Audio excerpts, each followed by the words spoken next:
All right, guys, so after so many requests on how to make those delicious gooey chocolatey brownies I made last night, I decided to make a video of what you need.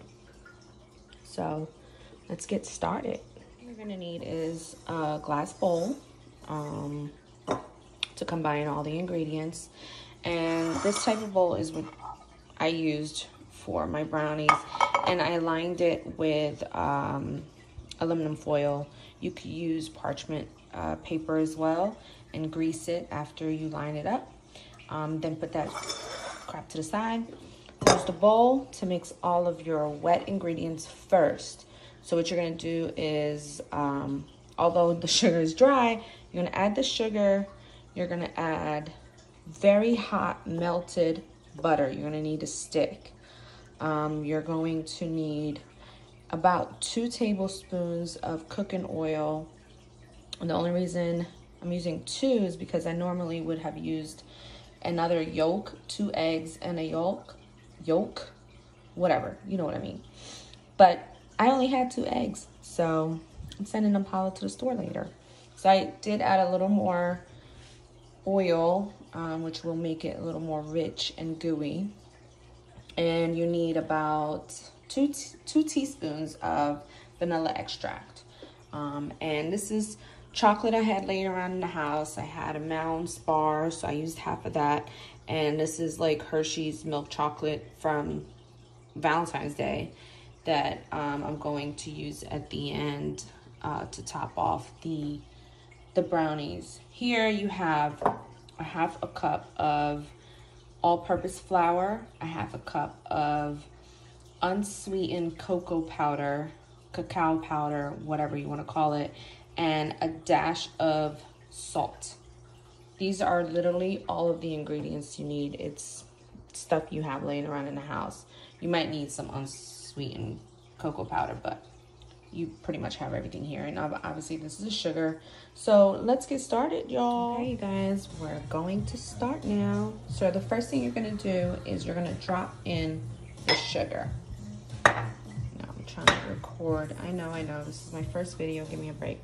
Sugar, okay. Then you're gonna add the very hot melted oil, melted butter. And then I'm going to add the oil. And then you're gonna mix this very, very well, okay? I'll be right back. Okay, so after a minute of stirring the sugar, the oil, and the very hot butter, this is the consistency you're gonna get. Then you're gonna add your eggs, okay? Boom. Yep, boom. Get every drop. And then you're gonna add your vanilla. See that? Vanilla. Then you're gonna stir this for about a minute, okay? Let's go. So this is what's gonna happen to the batter once you've added the eggs and the vanilla extract. So this is when you bring out your little strainer and you're going to add the flour. Remember, half a cup of flour, half a cup of unsweetened cocoa powder, and a dash of salt. So you're gonna add all of these babies in here. And again, we're using a strainer so that it gets all the lumps out. I'm gonna strain it in here. My little strainer is beat up. It's been through hell and back. But it's okay, it's still working. It's my baby. And then get these little babies, just strain them in there. Don't look at my nails. All right, so once you've done that, you're gonna fold this in really good now, okay? We'll be right back. Hey guys, this is the consistency you're gonna get after you mix everything together.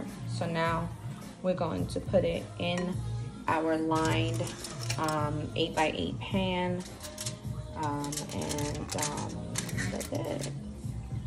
That's it. is what it's gonna look like once you have put it into your lined pan and evened it out with your spatula. So I decided, I think I'm gonna just add some walnuts, because that was the request of Bay.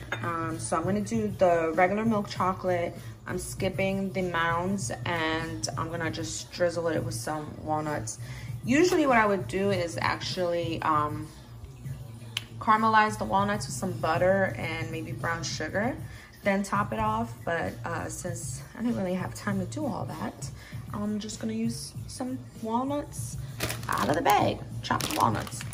All right, guys, so let's put your milk chocolate, just scatter it around. That's gonna melt in there and give it the gooiness and the rich, gooey flavor.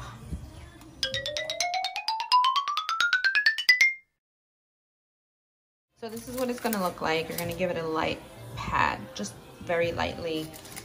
It's going to sink into the chocolate anyway.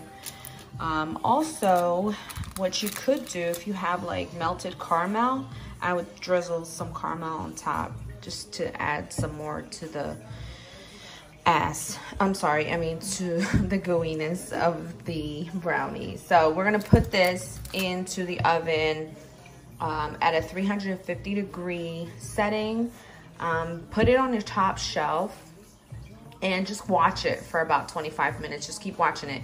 If the middle is still jiggling, leave it in there. You want it to kind of jiggle, but to also look dry. And I'll show you guys what that's gonna look like shortly. So I'm gonna go ahead and put it in the oven for about 20 to 25 minutes as I watch it throughout the entire time, okay?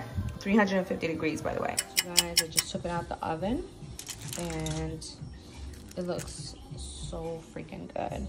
I did use a toothpick, or in my case, a kebab stick, because I didn't have any toothpicks, to see. So you want to try to see if it comes out gooey. That's good. As long as it's not still jiggly in the middle, then you got the consistency you need. So let it cool to room temperature before you dig into it or before you cut it up, okay? So I want to say about two hours. Just forget about it, okay? Have dinner and watch a movie or something, and this could be your midnight snack. Yay. Right, friends, so the brownie has kind of cooled down. Well, it has cooled down completely. About 2 hours. So we're about to cut it up and put it on the plate for everybody to eat.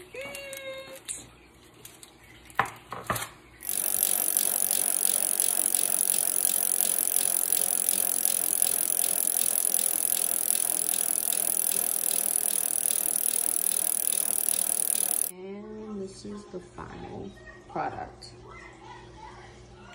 Some juicy, gooey pieces of brownie.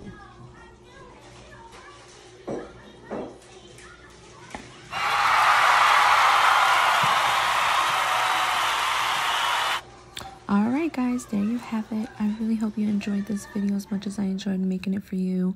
If your brownies are as ooey and gooey as mine, please leave a comment below. And even if they're not, leave a comment below. I will help you out. Your measurements could be off a little bit, but hit like, subscribe, and love y'all.